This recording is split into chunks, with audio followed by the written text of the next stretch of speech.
Adaline Colter buried her husband on a dry hill, and 2 years later, the richest man in the valley sent word she'd be off her own land by first frost. His surveyor came at noon. He drove a stake into her creek bank without so much as a knock at her door. Ada pulled it out with both hands. She carried it to her woodpile and split it for kindling, and that night his marker burned in her stove and boiled her coffee. His man came back, rode right up to her gate, while 30 thirsty neighbors waited in a wagon line behind him, tongues thick, barrels empty. And he looked down at her from his saddle, and he said it plain. "Miss Colter, water like that is wasted on one woman and a milk cow." Then the Cattlemen's Trust posted a notice on the church door. They meant to dam Larkspur Creek. They called it for the common good, the only live water for 40 miles, and they meant to take it and lock it behind a wall of their own dirt. And then a broke rancher rode up the coulee with his hat in his hands. He didn't ask for her water. He asked for something else entirely. He asked for her hand. If you believe love is built with 2 pairs of hands, this story is for you. Before we go on, subscribe and comment the town you're watching from. I want to see how far this story travels. Now settle in, because this one starts in the dust. Sweetgrass, Montana Territory. The summer of 1874. 41 days without rain. You have to understand what that number does to a place. 41 days. The grass went from green to gold to gray. The gold was pretty for a week. The gray was death, and everybody knew it. The wells fell first, then the seep springs up and the rocks quit, one by one, the way old men go, quiet, and then gone. By the 8th day of no rain, the last of them had dried to cracked mud, and the mud curled up like old paint, and the wind carried it off. Every spring in the dry coulee died that summer. Every one but the creek. Larkspur Creek came down out of the high shale cold and steady, and it did not care about the sky. It ran narrower than it used to. But it ran. It cut through the coulee green and low, willows leaning over it, and it crossed one homestead on its way down the valley. One, it ran through Adaline Colter's claim, corner to corner, and there was not another drop of open water a body could reach without stealing. That was the whole trouble. Right there. One creek. One woman's land. Ada was 34 years old, and she looked older that summer, the way the honest ones did. Sun had worked her face. Her hands were split at the knuckles from rope and from cold water, and from the 10,000 small chores that fall on a woman alone.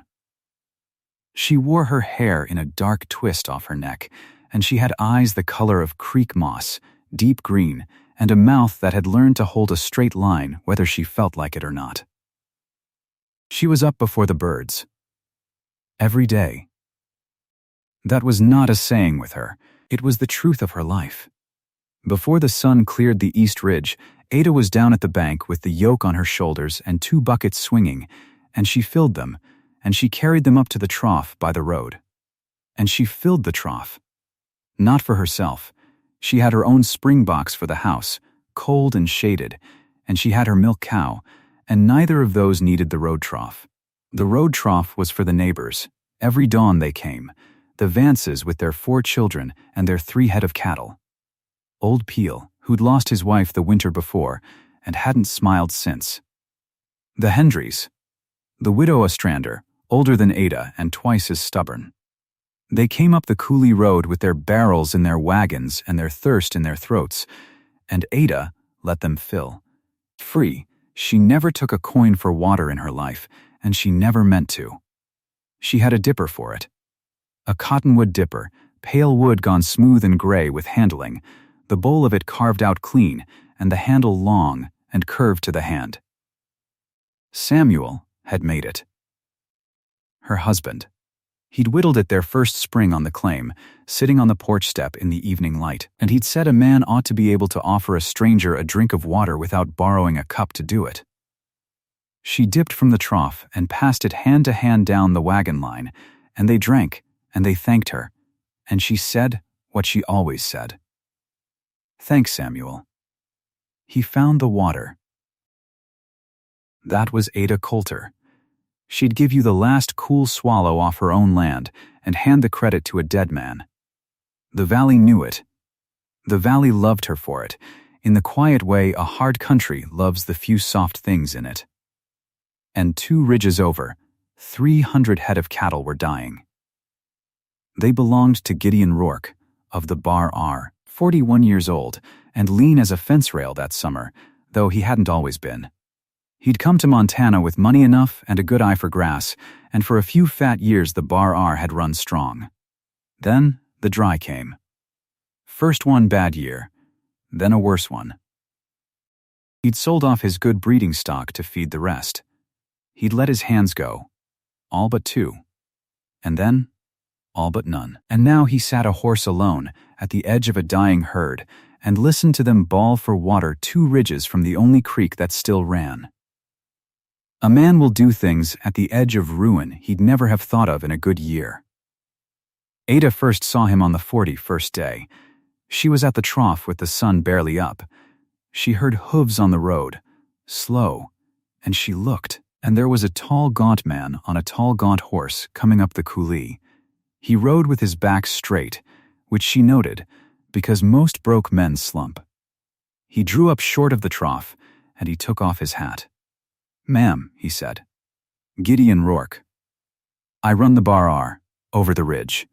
I know whose brand runs over the ridge, Mr. Rourke." She kept the dipper in her hand. "You've come away for water." "I've come about the water," he said. "Not for it. Not yet. There's a difference, and I'd like the chance to say it right." She let him talk. That was a kindness, and he seemed to know it. He told her his cattle were dying. He told her plain, no shine on it, 300 head down to skin and grunt, and every spring on his range dead as a stone. He told her he'd heard the trust meant to dam the creek, and he wanted her to know he had no part in that. And then he said the thing that made her look at him twice. "There's a small matter with the bank," he said. "Nothing that need trouble a lady.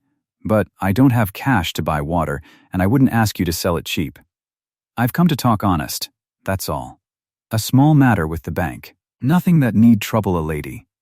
She filed it the way you'd file a stray remark, in the back of the mind, and it sat there. It did not trouble her. She had troubles enough with wet eyes and empty barrels every dawn. She did not know, how could she, that the small matter with the bank had a number on it. $1,140. Owed to the Sweetgrass Cattlemen's Trust. Due, in full, by first frost. She did not know that, but you do now. Keep it. It matters later more than anything else in this story. "Well," Ada said. "You've talked honest. I'll give you that." She dipped a fresh dipperful and held it out to him, this stranger, this man from the dying ranch. "Here, you've had a dry ride." He looked at the dipper a long moment. Then he swung down off the horse, and he took it in both hands the way you'd take something that mattered, and he drank. He drank slow. When he handed it back, he wiped the rim with his sleeve, without thinking about it, a small, clean courtesy, and that too she filed away. "Obliged," he said. "That's the best water I've had in a year. It's the only water you've had in a year that wasn't mud," she said, and he almost smiled, and he got back on his horse and rode home to his dying cattle. And Ada thought that was the end of it. It was the beginning of everything. The notice came down off the church door that Sunday, but only because Ada took it down. She'd read it 3 times standing in the dust. Larkspur Creek to be impounded for the common good of the valley, by order of the Sweetgrass Cattlemen's Trust. There was a fine seal on it. There was a date. And down at the bottom, in a smaller hand, the name that was the money behind the whole thing. August Rennick. Rennick Land and Cattle. She folded the notice into a square and put it in her apron pocket. She'd need it. A woman fighting for her land learns to keep the papers. August Rennick bought valleys the way other men bought supper.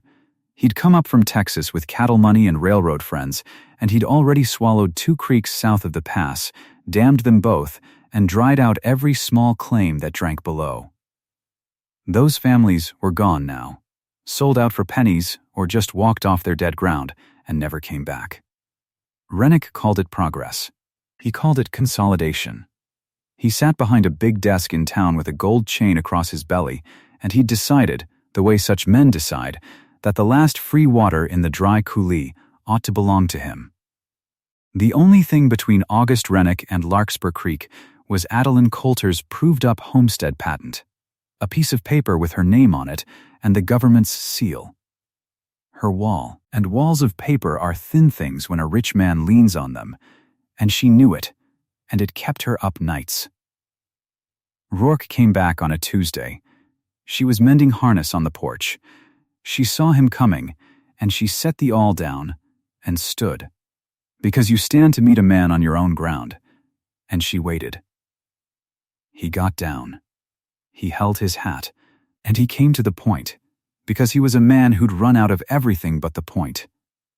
"I'll buy the water rights," he said, "whatever a court would call fair. I'll sign a note, I'll pay it off in stock as the range comes back. I need the creek, Miss Colter. My herd won't last the month without it." And Ada shook her head. Slow, not unkind. But all the way. "No," she said. "I'll pay more than fair. It isn't the price, Mr. Rourke." She came to the edge of the porch. Below them, down the coulee, she could see the road trough and the willows and the low green line of the creek. Water sold is water lost. You understand me? If I sign a right to you today, I've cut it out of my land forever, and it isn't mine to cut. There's 30 families drink off that creek below my line. The Vances, Old Peel, the Ostrander woman. They live on my mercy, and I mean to keep having mercy to give. The day I sell a right is the day the creek stops answering to me, and then some year a man like Rennick buys that right off your grave and dams it anyhow. No, the water isn't for sale. Not to you. Not to anyone. He stood there and took it. She'd give him that his whole life, that he could stand and take a hard no without flinching. "You can court my creek, Mr. Rourke," she said, softer now, because he looked so tired. "But the water still answers to me." He nodded. He put his hat on. He looked out at the green line of the willows a long moment, like a man looks at a thing he can't have. And then he rode home, and that should have been the end of it a second time. But a man with 300 dying cattle and a note due at first frost does not stop at the second no. He goes home, and he sits up all night, and he turns the law over in his hands, looking for the one door left unlocked. And Gideon Rourke found it. He came the third time on a Friday, near dark. And Ada knew before he spoke that this was different. He didn't ride up loose. He came stiff, like a man carrying something heavy in his chest. "I've thought on the law," he said. "There's one way a man with no cash and no water can water his stock on land that isn't his. Legal. No sale. No right cut out of your patent. One way only." "And what's that?" "Marriage." The words sat in the dusk between them. "A homestead in a wife's name," he went on, and he said it fast now, before he could lose his nerve, worked and lived on as man and wife. "A husband's stock can water there. Legal, it's no sale. The patent stays yours, your name, your seal. The creek answers to you same as today. I'd sign a paper the night we wed, saying I make no claim on your deed. None, ever, separate rooms. Separate lives, if you want it. I'd not lay a hand on you nor ask a thing of your heart. It's a cold deal, and I know it, and I'm ashamed to bring it. But my cattle die inside the month, Miss Colter, and this is the last honest door I've got." Ada Colter had been asked for many things in her life. For water. For work. For patience. Elias Booth, her neighbor to the east, a good decent man, had asked for her hand twice already out of pure kindness, and twice she'd said no, because his was a hand offered out of duty and pity, and she'd sooner be alone than be a chore. She'd been asked for the creek by Rennick's men, by the trust, by every thirsty soul in the coulee. She had never been asked for anything as strange and as plain as this.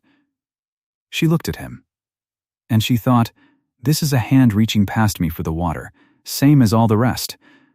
Only this one's honest enough to say so. And there was a bitter comfort in that. At least he wasn't lying to her. At least he wasn't dressing a water grab up as love, the way she'd feared some man might one day. He was standing on her porch, telling her flat that he wanted the creek and would marry her cold to reach it, and behind her, over the ridge, Rennick's dam was coming. And beside her, to the east, Booth's Pity was waiting. She was a woman cornered on three sides, and she knew a corner when she stood in one. On my terms, she said. He looked up. You signed the paper same as you said. My deed. My name. My creek. But you'll not have separate rooms in my house pretending at a marriage the county can see through the first time somebody looks. You'll live it out plain. You'll work this claim beside me, dawn to dark, because I'll not carry a grown man on my land while I break my own back. You'll haul water to that road trough every morning of your life with me, and you'll do it free, for the neighbor line, no matter how thin the creek gets. If the valley is to think we're wed, then we'll be wed in the labor of it, if in nothing else. Those are the terms. Gideon Rourke stood very still. Then he put out his hand, his split, rope-burned, work-hard hand. Those are terms I can keep, he said. And Adaline Colter shook the hand of the man she was going to marry, and neither of them smiled, and the last light went off the ridge, and somewhere down the coulee the creek ran on in the dark, narrow and cold and stubborn, the way it always did. Word travels fast in a dry country. There's little else to carry. By the next week the whole valley knew, and the whole valley had an opinion, and none of them thought it a match. A broke rancher and the water widow. They said it just like that, in the store, at the church rail, over fence lines. The bar ours near finished, they said. He's marrying her for the creek.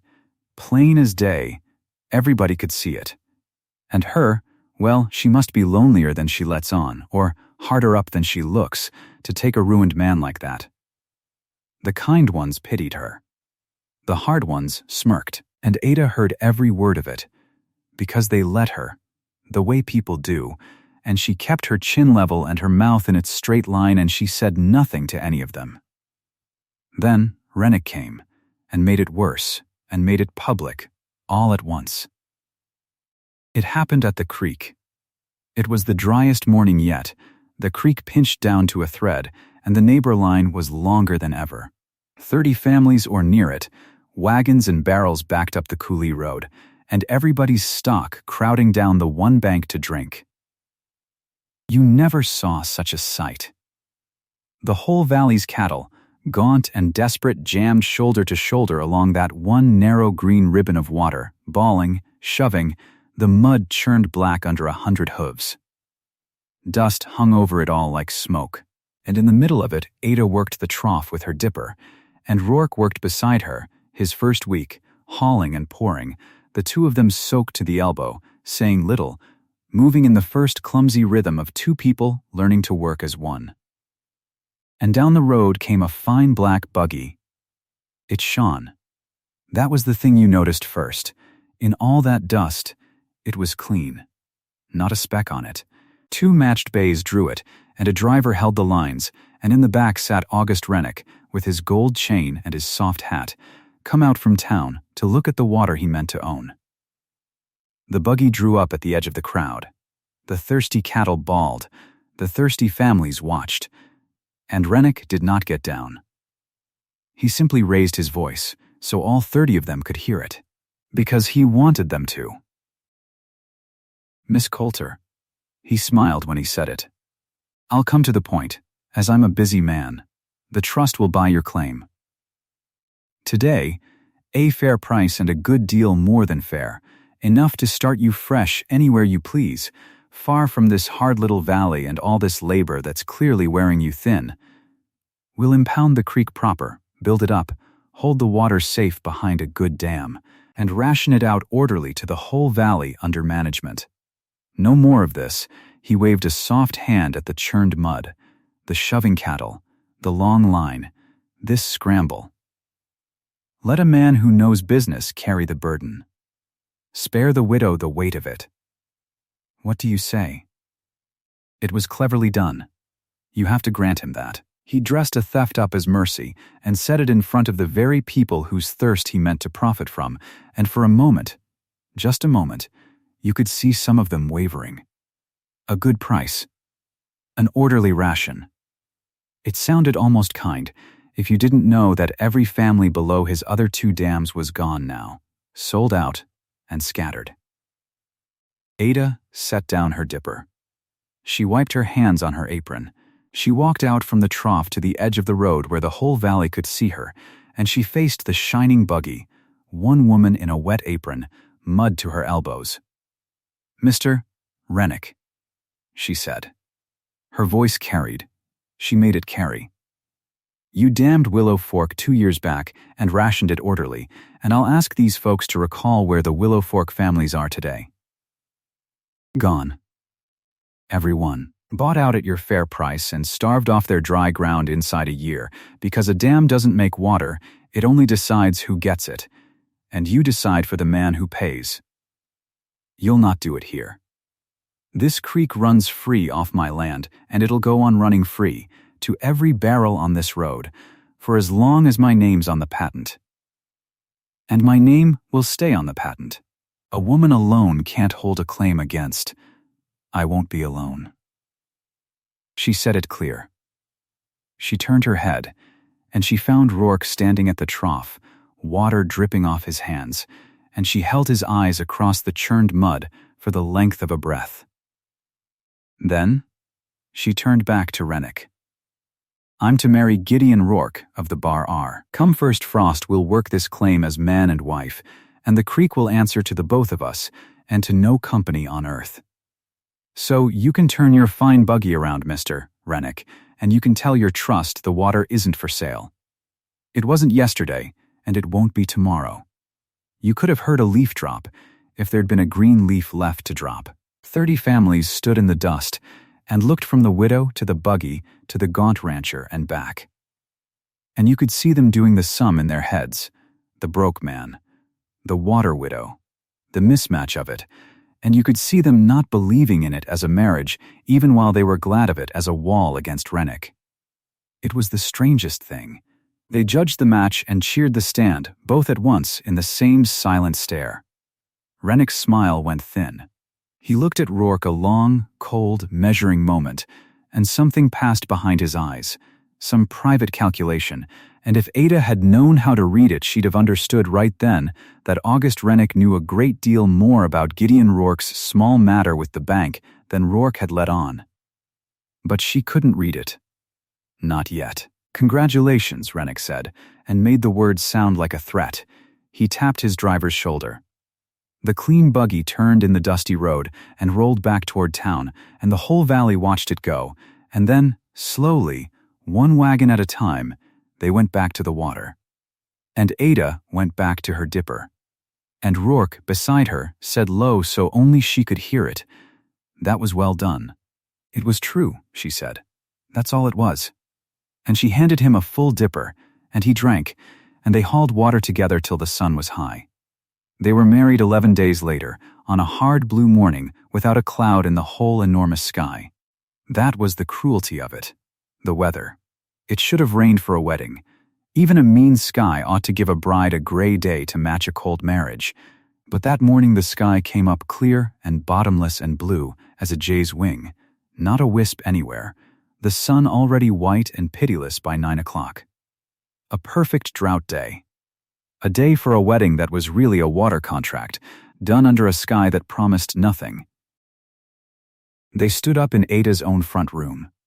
The circuit preacher came out from town, and Elias Booth stood witness on Ada's side. She'd asked him, and he'd come, decent to the last, standing there with his hat over his heart, watching the woman he'd asked for twice marry another man, and never once letting his face fall. And Ada loved him for it in the way you love a good brother, and knew it would never be more. The widow Ostrander stood witness on the other side. Nobody wore anything fine. Ada had on her good gray dress, and Rourke had brushed his one coat, and it hung off his thin shoulders like it belonged to a bigger man, which once it had. The preacher said the words. They said them back. Their voices came out flat and level. Both of them, two people reciting a thing they'd agreed to rather than a thing they felt, and the witnesses heard it, and the witnesses said nothing. And before the preacher had even packed his book, Rourke took a folded paper out of his coat and laid it open on the table, and signed it in front of them all, and had them witness it too. A quitclaim. In it Gideon Rourke renounced, for himself and his heirs forever, any claim to the homestead patent or the water rights of Adaline Colter, now Adaline Rourke, save the right to water his stock as her husband while the marriage stood. He signed his name hard, pressing the pen. He wanted them to see him do it. Whatever else was true about the man, he meant that part honest. There, he said, and set the pen down. The creek's yours. Same as yesterday. Same as yesterday, Ada said. And they did not kiss, because that had not been in the terms, and the preacher looked from one to the other and cleared his throat and put his book away, and outside the hard blue sky held not one single cloud. That was the wedding. Now watch what happened after it, because that's the part nobody in the valley expected, least of all the two people it happened to. It started with the spring box. Samuel had built it their first year, a wooden box sunk into the cold seep by the house where Ada kept her milk and butter and her drinking water, cool even in August. Over 2 summers alone it had cracked. A board had sprung, and the cold water leaked away into the ground, and Ada had meant to fix it for a year and never had the hour. Because a woman alone never has the hour for the thing that isn't bleeding today. The morning after the wedding she came out at dawn, and Rourke was already down at the spring box on his knees. He'd found her husband's tools in the shed. He hadn't asked. He'd pulled the sprung board and cut a new one from a cedar shake, and he was fitting it in careful, matching Samuel's old joinery, working the wood to seat clean and tight. He didn't look up when her shadow fell over him. It was losing your cold, he said. A day's work, no more. She stood and watched him do it. She hadn't asked him to. It wasn't water for his cattle. It did him no good at all. A tight spring box. It was only a thing that needed doing on her place that she hadn't had hands enough to do. And here was a second pair of hands doing it. Careful, in the early light, mending the dead man's box without being asked and without being thanked and expecting neither. Something moved in her that she didn't have a name for and didn't want one. Samuel built that, she said. I can tell, he said. He built it right. I'm only closing what the dry opened. And he seated the last board and packed the joint, and the cold water rose in the box and held, and stopped leaking away into the ground for the first time in a year. He gathered the tools and cleaned each one and put it back exactly where he'd found it. Ada noticed that too. A man who puts the tools back is a man raised right, whatever's become of him since. That was the first degree. You couldn't have measured it. But it moved. They fell into the work of it. That was the terms, and they kept the terms. But the terms turned out to be the whole of a marriage without either of them naming it so. Every dawn they went down to the creek together, and hauled and filled the road trough, side by side, and handed the dipper down the neighbor line, free, the way Ada had sworn he would. And the valley watched, still half expecting the broke rancher to show himself a shirker or a schemer. And instead, they saw him work. One gray morning, no rain gray, just dawn gray, a Vance child came up the line leading a goat on a string, the goat's ribs showing, its water bucket dry at home because the Vance barrel hadn't stretched. And the child asked, shy, if the goat might have a swallow. And before Ada could answer, Rourke crouched down and dipped his own dipperful. The water he'd have drunk himself after an hour's hauling in the dust, and he held it low for the goat to drink, and he steadied the child's hand on the string, and he said, "There, a goat's got as good a right to be thirsty as a governor." And the child laughed, and Ada, watching from the trough, felt the second-degree move and turned away so he wouldn't see her face do anything. She started to notice things. That was the danger of it. She started to notice him. She noticed first, on the wagon seat, driving back up the coulee one cold dawn with the empty barrels rattling behind. The desert nights ran cold even in a drought summer, and she'd come out without her shawl, and she'd started to shiver on the seat beside him without knowing she did it. And Rourke, without a word, without looking at her, shrugged out of his own coat, his one good coat, thin as he was and cold as he had to be, and dropped it over her shoulders. And when she started to speak, he said, "Wind's off the shale." Nothing to it, and clucked to the horse and looked straight down the road like he'd done nothing at all. And she let it sit on her shoulders because it was warm and it smelled of him, and she did not want to give it back, and that frightened her more than Rennick's whole trust. And she noticed his hands. She was the only one who did. In the second week, she caught it, a fine tremor in his hands as he lifted the dipper, the smallest shake, there and gone. She thought fever at first. She watched him closer. And she understood. He wasn't drinking. Not his share. He'd haul all morning in that killing sun and take one swallow to her 3, and the rest of his ration he carried back over the ridge in a barrel to his dying cattle, splitting his own throat's water between the herd and himself, tilting always toward the herd. 300 head. One man's thirst.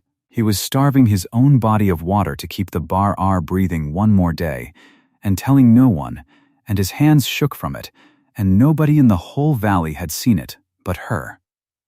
So she began to leave a dipper on the porch rail. She never said a word about it.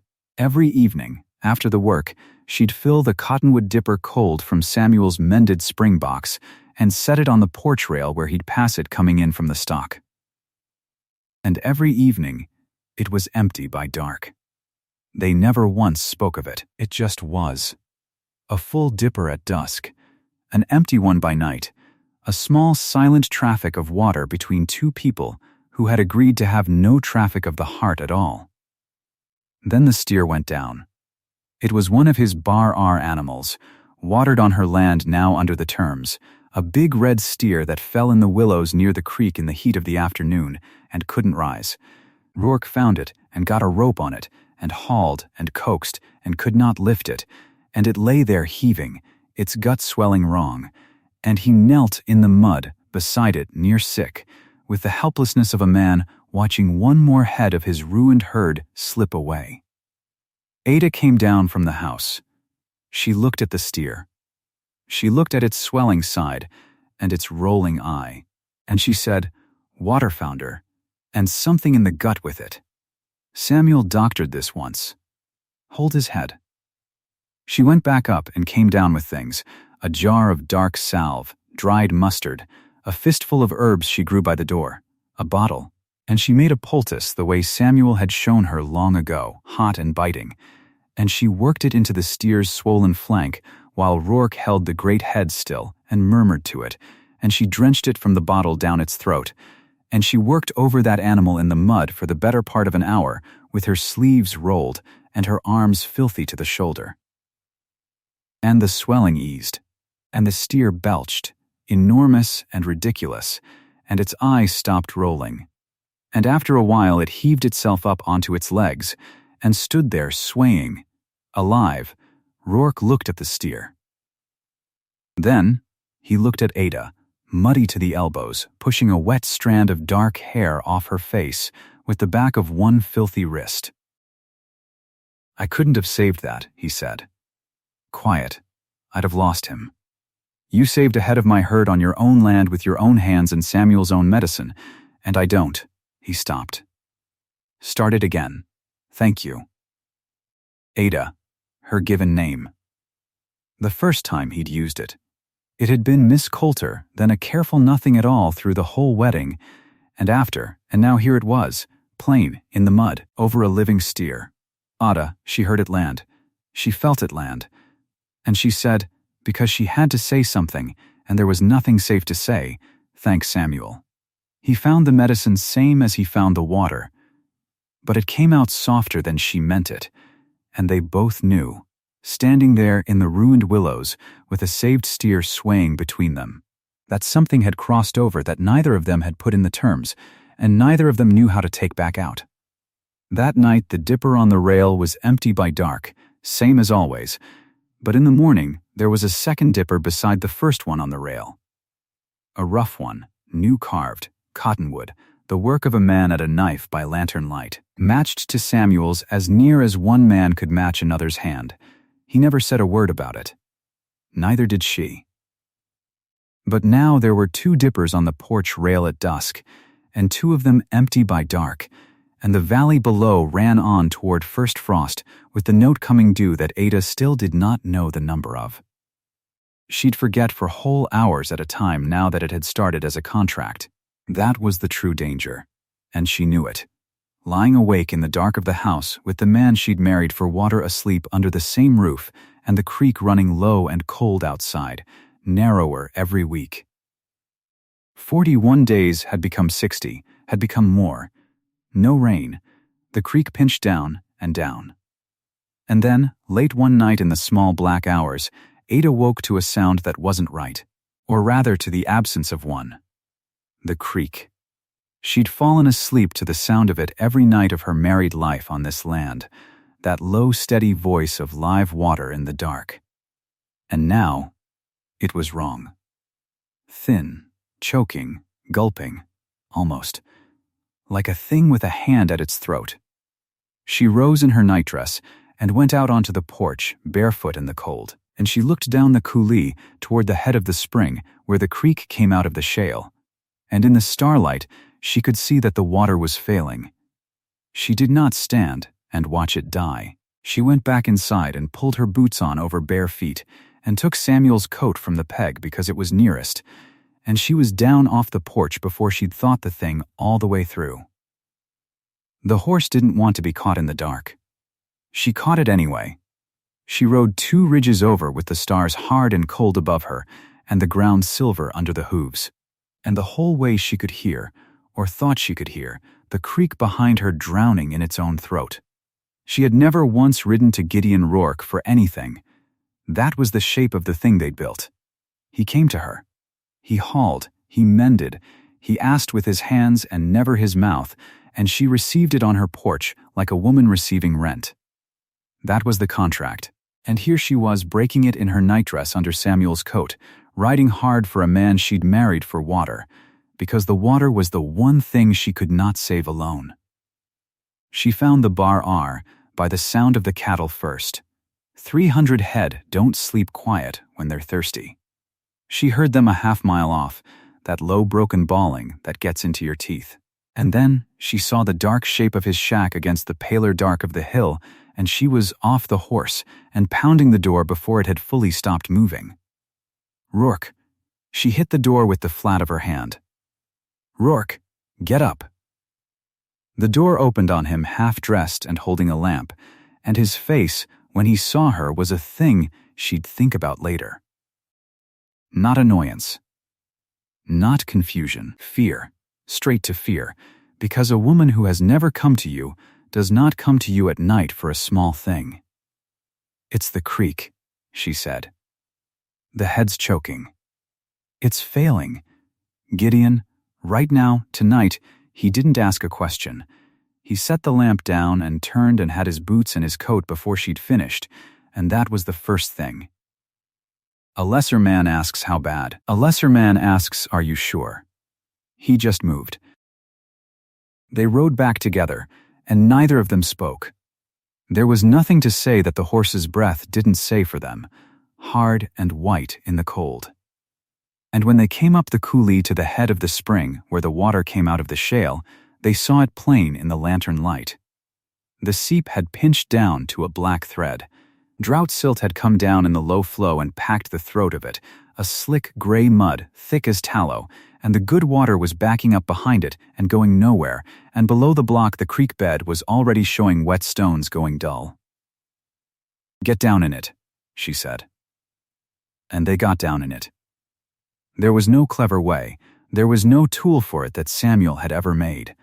It was two people on their knees in ice water to the waist, digging the silt out of the throat of the spring with their bare hands and passing it back in double handfuls, and the cold came up through Ada's arms and into her chest until she couldn't feel her fingers and dug anyway.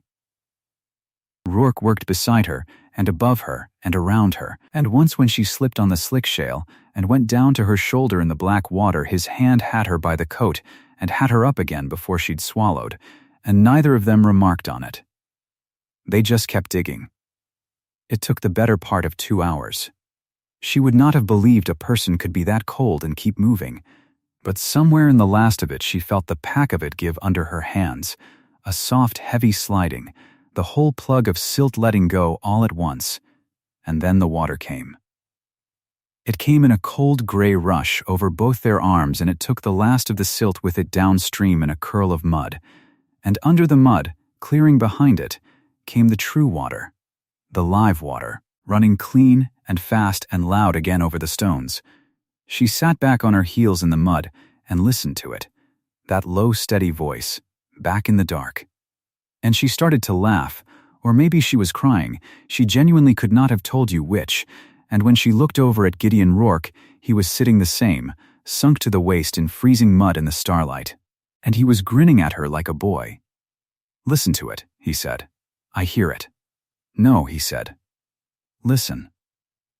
And he tipped his head back and just listened to the creek run, the both of them frozen half to death and grinning like fools, and that was the night Ada stopped being able to lie to herself about what this had become. She had ridden to him. She could have sat on her porch and watched Samuel's water die, and it would have been no fault of hers. But she had ridden to him in the dark, and he had come without one question, and now the water ran, because there had been two of them. Two pairs of hands. Just like the mirror said. They walked the horses home in the graying dark, too cold to ride, leaning some against each other and pretending it was the footing. The trouble was that the water running clean did not mean the trouble was over. It meant only that Rennick had to try something harder. She heard about the upper spring from the Vance boy, who came riding down the coulee road a week later with his eyes wide, saying the Willow Fork feeders had gone dry overnight. Not low. Dry. Dead in a day, which no drought does, and that his father had gone up to look and found fresh timber cribbing on the upper spring where it crossed Rennick land. Diverted, turned aside into a cut channel that ran off toward the Rennick Reservoir and left the little upper claims with nothing. And 2 days after that word came down, that the Peel stock well, the good one that old widowed Peel had shared with the Hendrys all summer, had gone foul in a night. Bad water. A dead something down it, folks said, though nobody could get down to see. 2 families' worth of stock with no water and a fouled well, and Rennick's men riding the section lines slow and easy, in no hurry at all, waiting. That was the shape of him. He didn't need to buy them out anymore. He only had to make staying cost more than leaving. Dry the little claims one by one, foul what he couldn't dry, and let the drought and the fear do the evicting for him. And the terrible arithmetic of it was that every family he broke sent its thirst down onto Larkspur Creek, onto Ada's one live bank, until the whole valley was drinking from the mercy of one widow and one broke rancher, and a man like August Rennick could stand back and let the weight of 30 desperate families do the work of pushing them under. The church held a rain prayer that Sunday. Ada went. She wasn't sure she believed it would rain because a valley knelt and asked, but she believed in sitting in a room with people who were frightened and letting them see you were frightened too, because that was a kind of water as well. Rourke stood at the back with his hat in his hands. The whole valley saw him there. The whole valley had judged the marriage a water grab, a broke man marrying a widow's creek. And there he stood at the back of the church with mud still under his nails from her spring, and Ada watched Widow Ostrander look from him to her and back, and saw the old woman's face change by a degree. Just a degree. But it was the first degree the valley had given them. It was after the rain prayer that he mended the dipper. She'd worn the handle of Samuel's dipper near through. 2 years of daily use, a hairline cracked down the cottonwood, grown to a split, and she'd been babying it, dreading the day it let go, because it was Samuel's hand on it, Samuel's knife, and when it broke it seemed to her that the last work of his hands would break with it. She came in from the neighbor line one dusk, and the dipper was off the rail. Her chest went tight, and then she saw it on the table by the lamp, and Rourke sitting over it with his knife and a strip of green rawhide, and he'd cut the split clean and pinned it and wrapped the handle in wet rawhide that would dry down hard as iron, and he was smoothing the last of it with his thumb when she came in. "I can put it back if you'd rather I hadn't touched it," he said, not looking up. "It's your husband's. I know what it is." And that was the moment she told him. She hadn't told anyone the whole of it, not Booth, not Ostrander, not the minister. But she sat down across the lamp from him with Samuel's mended dipper between them, and she told him how Samuel had found the water. How he'd walked this dry ground for a month with a forked stick like a fool, everyone said. A fool. And how he'd stopped one morning at a place where there was nothing to see, no green, no damp, nothing, and said, "Here," and dug, and hit cold water at 8 feet in a country that had none. How he'd built the spring box with his own hands to keep the seep clean and carved the dipper of a winter evening so the neighbors would have something to drink from at the road trough. Because he said a man who'd been given water had no business hoarding it. How he died on a dry hill 2 years back of a thing in his chest that came on in a week, and how she'd buried him and stayed, alone, and worked his claim and watered his neighbors from his dipper every dawn, because it was the only way she knew to keep him in the world. Rourke listened to all of it. He didn't say he was sorry, which she was grateful for, because she was tired of sorry. When she was done, he turned the dipper in his hands once and set it gently on the table between them.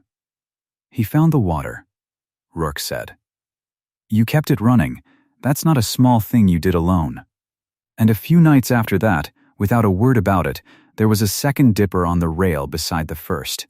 He'd carved it of an evening, matched to Samuel's hand as near as one man can match another's, and this one had no ghost in it. It was only his.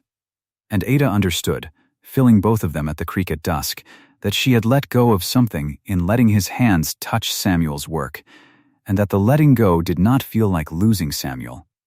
It felt like Samuel making room. She should have been happiest then. That was the cruelty of it.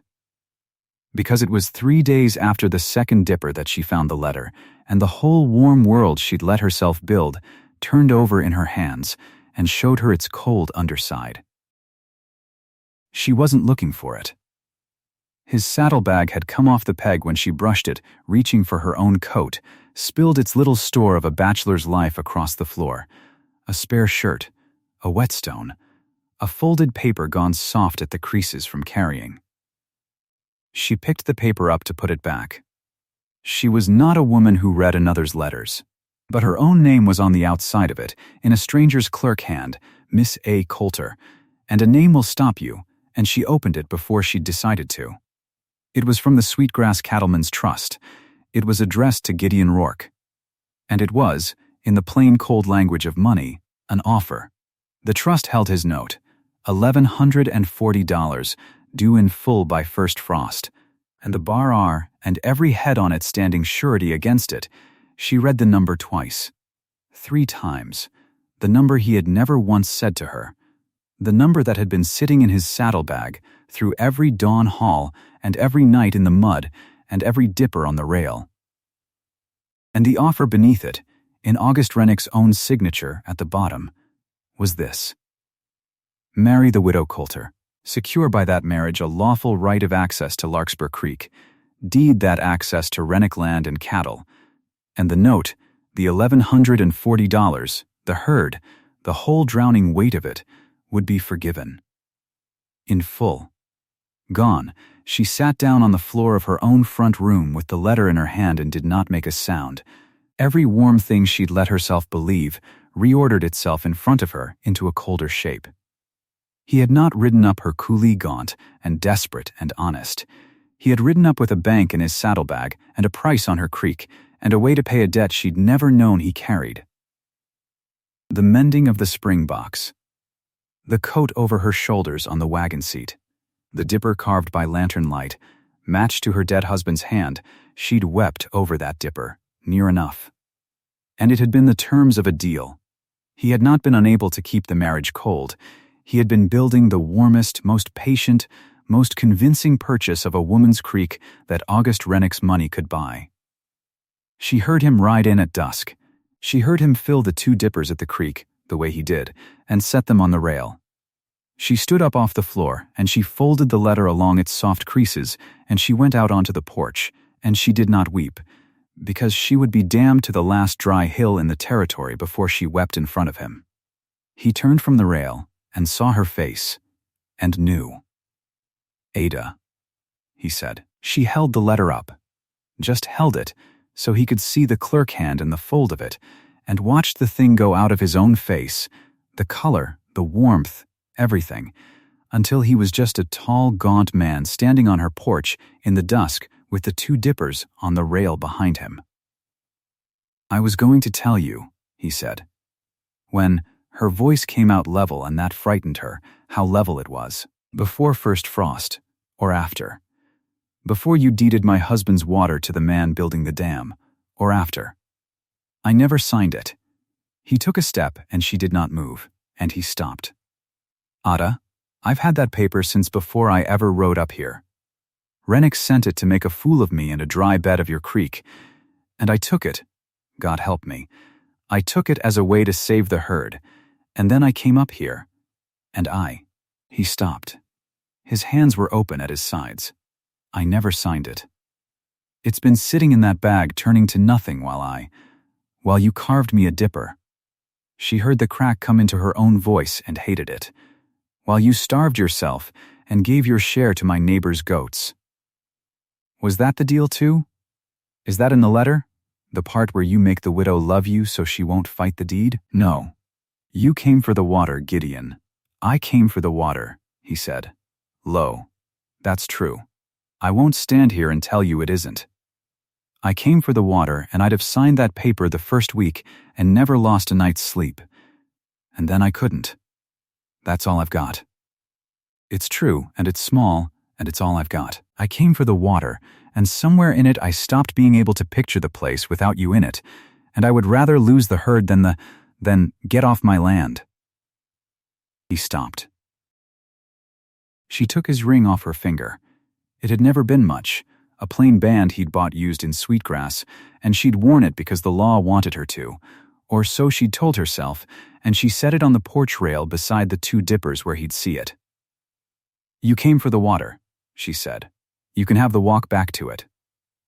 Get off my land, Mr. Rourke, and don't haul at my neighbor line in the morning. I'll do it myself. I did it 2 years alone. I can do it again."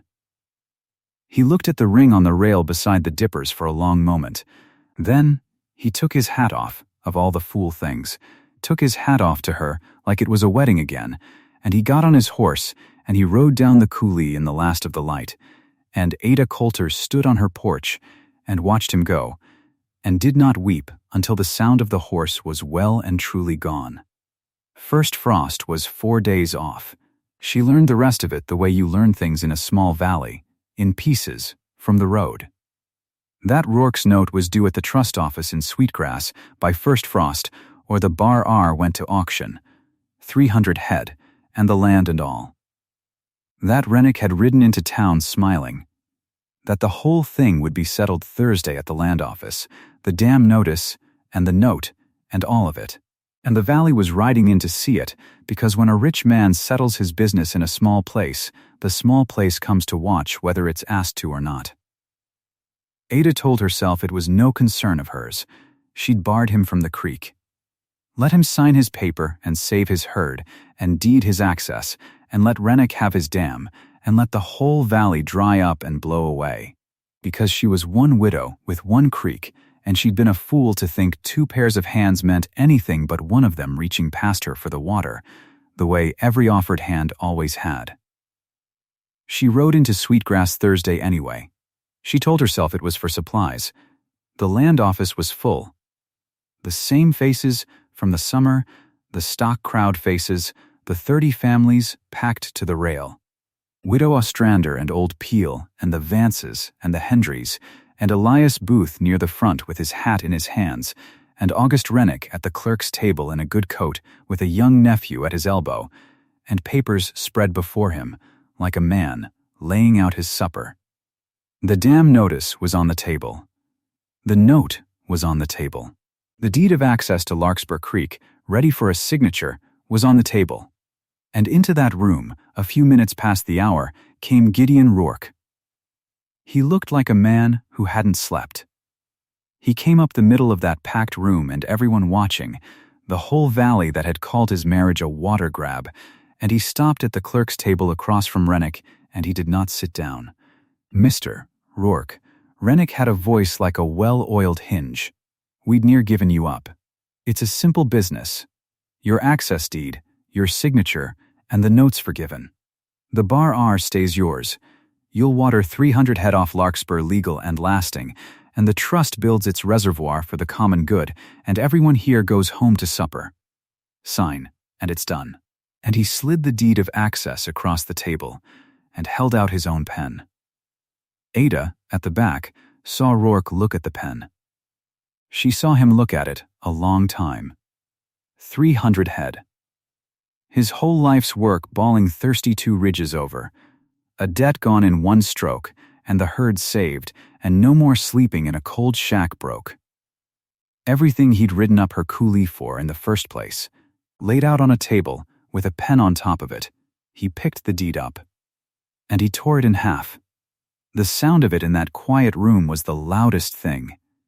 He tore it in half, and then in half again, and he let the pieces fall on the clerk's table, and he set both his hands flat on the table, and leaned on them, and looked August Rennick in the eye.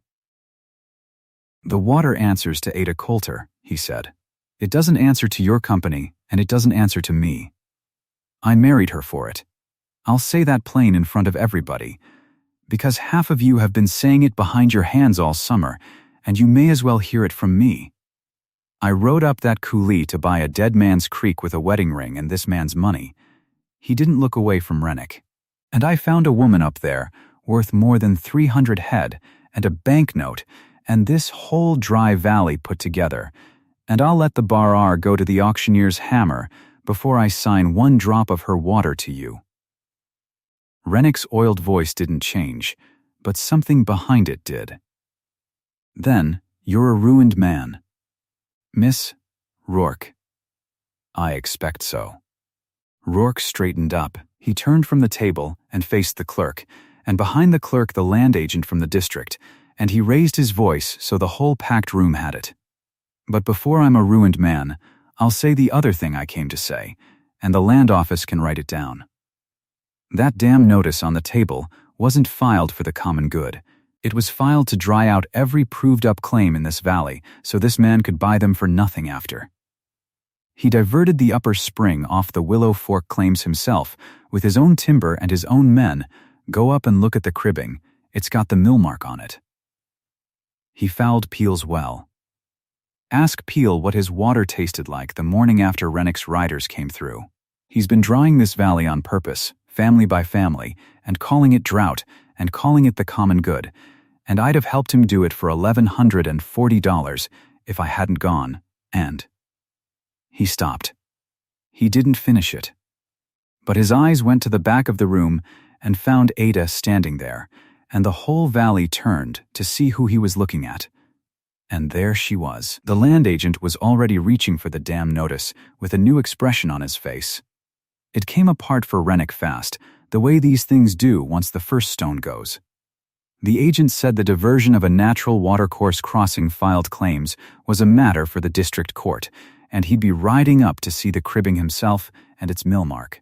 And until he was suspending the damn notice on Larkspur pending a hearing. Old Peel stood up shaking and said he'd have a doctor down his well by week's end, and by God, they'd all know what was in it. The Vances said the upper spring had run their claim 30 years and never once quit until Rennick's timber went in. One family found its voice, and then the room found its voice. 30 families worth, all the fear of the whole dry summer turning at last on the one man who'd been feeding on it, and August Rennick sat at the clerk's table with his good coat and his young nephew and watched the weight of the valley he'd meant to own turn over onto him. And then the last stone. His nephew leaned and said something low in his ear, and Ada saw the young man's face, and she understood before Rennick did that it was money. That a man who breaks a valley on borrowed weight is only strong until the ones he borrowed from smell weakness, and that the exposed neighbors, pooling their credit against him, and the district hearing, and the suspended notice, had done in 1 hour what no drought could do to August Rennick, turned his own bank cold. His nephew whispered, and Rennick's face, for the first time all summer, all the years anyone had known him, went still and old. He gathered his papers. He did it slowly, so it wouldn't look like what it was, but it was what it was. He stood, and he settled his good coat, and he looked once around the room full of the small people he'd meant to dry out and blow away, and he could find nothing in any of their faces to stand on. He stopped by Rourke on his way to the door. "A creek's only water, Mr. Rourke," he said. And it landed on no one. Rourke didn't even turn to answer it. The line just fell into the quiet room and lay there, dry, and August Rennick walked out into the street, and that was the last the valley would take him seriously.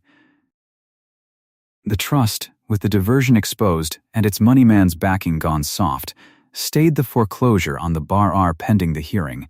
The neighbors saw to that. 30 families who a day before had judged the marriage now standing surety in a pool against a rich man, because Rourke had stood up in a land office and torn a paper that would have saved his herd. And a valley remembers a thing like that. Elias Booth was among the first to put his name to it. He came up to Rourke after, decent to the end, and put out his hand, and when Rourke took it, Booth said only, "She chose right." Then, and he tipped his hat toward the back of the room where Ada stood, and he stepped aside. That was Booth's whole beat, a handshake and a tipped hat, and stepping out of the way of a thing that was truer than his own gentle standing offer had ever been. There's a kind of grace in a man who can do that, and he did it. Ada didn't wait for Rourke in the land office. She couldn't have said a word in that crowd. She rode home ahead of the weather, with her chest full of something she had no name for and did not trust, because he had chosen. That was the thing she rode home turning over.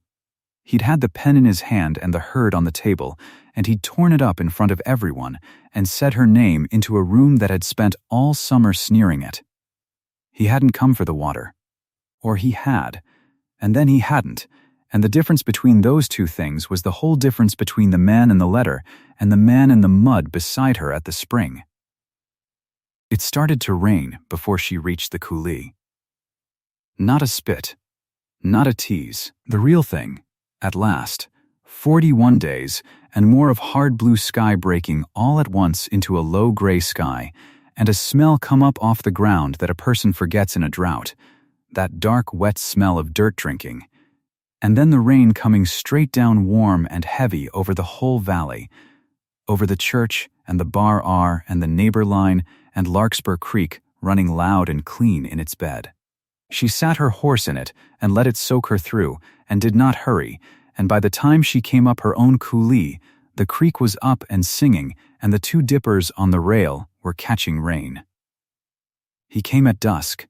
She heard the horse, and she came out onto the porch, and there he was, ruined and reined on and off his horse at the foot of her steps, mud to the knee, hatless, a man who'd lost his herd's surety and his last chance at the money, and stood in the rain in front of a house he'd been barred from. He came up the steps slow. He didn't reach for her. He'd learned that much. He took the plain-used ring up off the rail where she'd left it 4 days before, and he set it back down again, in the same place, beside Samuel's dipper and the one he'd carved to match. And he stood there with the rain coming off the eaves between them, and he didn't ask. He just waited. And Ada Colter looked at the ring on the rail, and the 2 dippers beside it, and the man standing in the rain who'd had everything he came for laid out on a table, and had torn it up and said her name instead, and she understood at last that a hand can reach for water and reach for you. Both. And that she'd spent 2 years so braced against the first that she'd near missed the second. She stepped past him to the rail. She took up one of the dippers, Samuel's, the mended one. The rawhide dried hard as iron under Gideon's thumb, and she went down the wet steps into the rain and down to the creek that ran loud and full for the first time all summer. And she dipped it brimming in the cold live water, and she came back up the steps, and she held it out to him. "Stay," she said. He took the dipper. His hand shook, and this time it wasn't the thirst. The water was never the thing worth keeping. She said. He drank. Then she took it back from him and drank from the same lip of it, standing on her own porch in the rain, and that was the whole of the vow, said and drunk between them, no minister needed for it this time. The snowmelt came 6 months on, and the creek ran loud as a road.